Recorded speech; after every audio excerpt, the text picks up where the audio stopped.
My name is Victoria. I am 28 years old. I was born in a small house in Mexico. My family did not have much money. I was the only daughter of my parents. Every night, my mother would pray for me. She asked God to give me a better future. I had a dream for my parents. I wanted to give them happiness. I worked very hard. I searched for jobs. I stayed awake late at night, hoping to find a way to make some money. One night, while I was scrolling on my phone, a pop-up came on the screen. It said, "Find real love in America." At first, I thought it was silly, but then I opened that app and that is how I met Jeremy, a man from New York. His first message said, "I do not need a perfect girl. I want a real one." From that day, we started talking every day. Slowly, I began to trust him. After a few weeks, he asked me, "Victoria, will you come to America to live with me?" My heart began to beat fast. I was shocked, but I was also excited. Jeremy promised to marry me. He said he would take care of my visa, my flight, and everything else. When I told my parents, they became very worried. My father said, "You do not know him well." My mother said, "What if he is lying? What if he hurts you?" I did not want to hurt them, but I also did not want to lose this chance to change my life. I thought a lot. I was confused.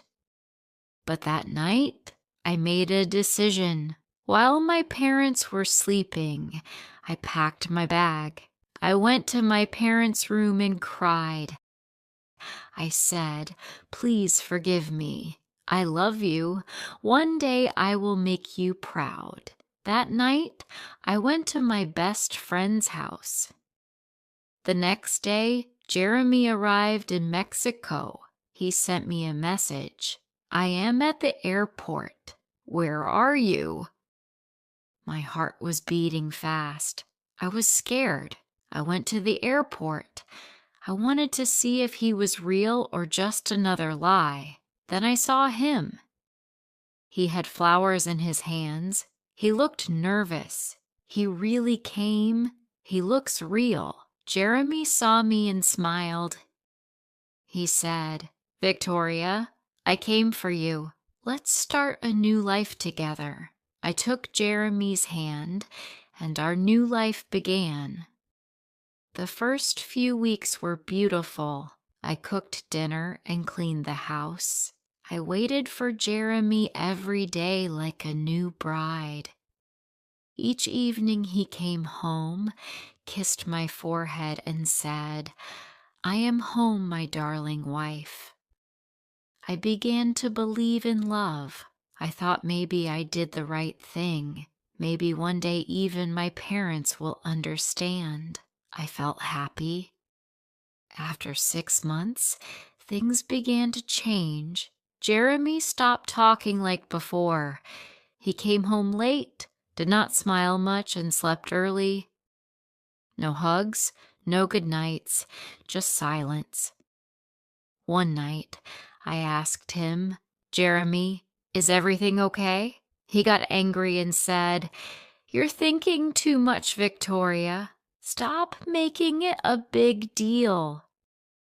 Tears filled my eyes. It hurt.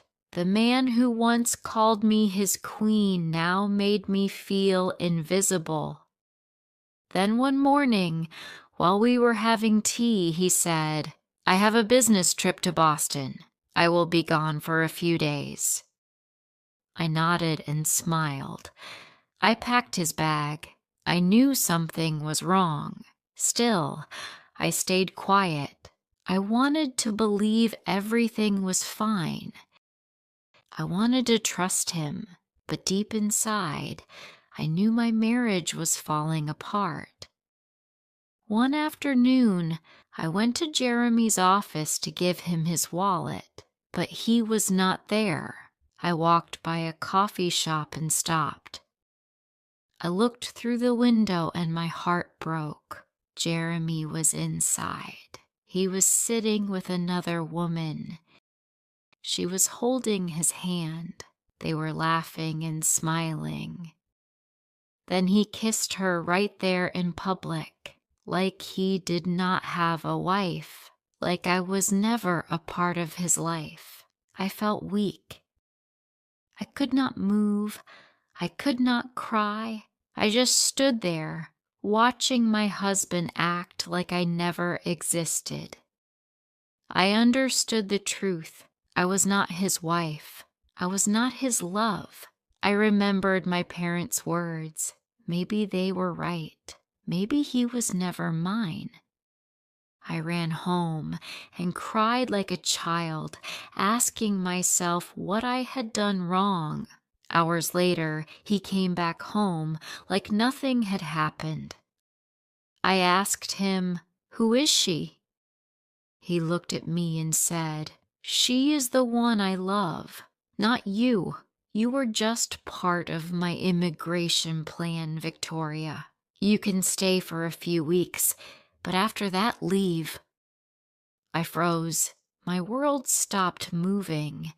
I wanted to scream. I wanted to cry, but I said nothing. I went to my room, opened a drawer, and found the letter my mother gave me when I left home. It said, "If one day your husband breaks your heart, come home. We will still be waiting." I held that letter and cried. My husband left me for another woman so easily. I had no green card, no job, no family, no home. I was alone in a big country that did not even know my name. I found a small shelter home for women. Why did I leave my mother? Why did I trust him? Is this all my fault? I felt broken. I felt lost. My eyes were full of tears. I had no job, no passport, no money, and no one to help me. I had to become my own hero, so I began to work hard. I began making handbags and dresses. I worked with my hands all day. I just wanted to survive. I created an Instagram page. I was nervous, but I posted pictures of my work, my bags, my dresses. At first, no one noticed, but slowly people began to like, comment, and message me. I named it Victoria Designs.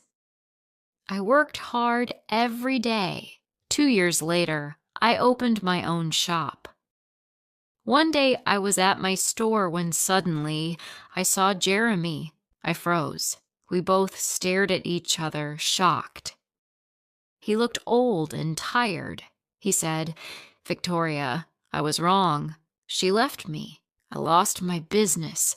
I lost everything. Please, I need you. Give me one more chance."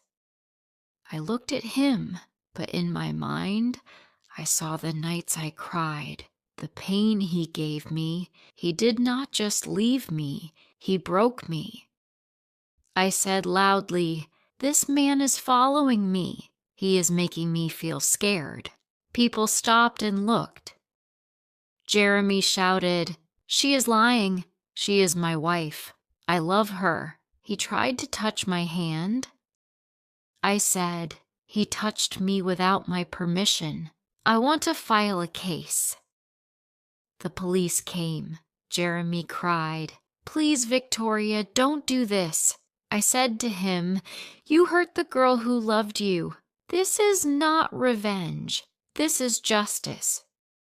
2 weeks later, I got my green card. I could finally meet my parents. I missed them very much. So I took a flight back to Mexico. As I stood in front of my old home, my hands shook. I knocked on the door. My mother asked, "Who is it?" I said. "It's me, Victoria." She opened the door and froze. Her eyes filled with tears as she said, "Victoria, my daughter." She held my face and we both cried. My mother said, "We thought we lost you, but God brought you back stronger." I hugged my father. I looked at them and said, "I have my own shop in USA. I made it." My father smiled and said, "We are proud of you." I wanted my parents to live a better life now, so I brought them with me to the US. I gave them comfort, care, and love, just like they once gave me. I cooked for them and took care of their health. Months passed. One day, I got a call from the police. They had arrested Jeremy. He had used not just me, but many other women. He played with their hearts too. I went to the station and saw him. He looked at me and said, "Victoria, please help me." I said, "Jeremy, I can destroy you. I can make sure you stay in jail forever. But I am not like you. I don't carry hate. I forgive you, and I don't wish to see you ever again." I walked away without looking back. I did not feel pain. I felt peace.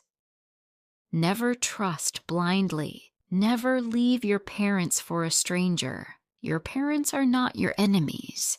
They are the only people who always want the best for you. If you liked this story, please like, comment, share, and subscribe.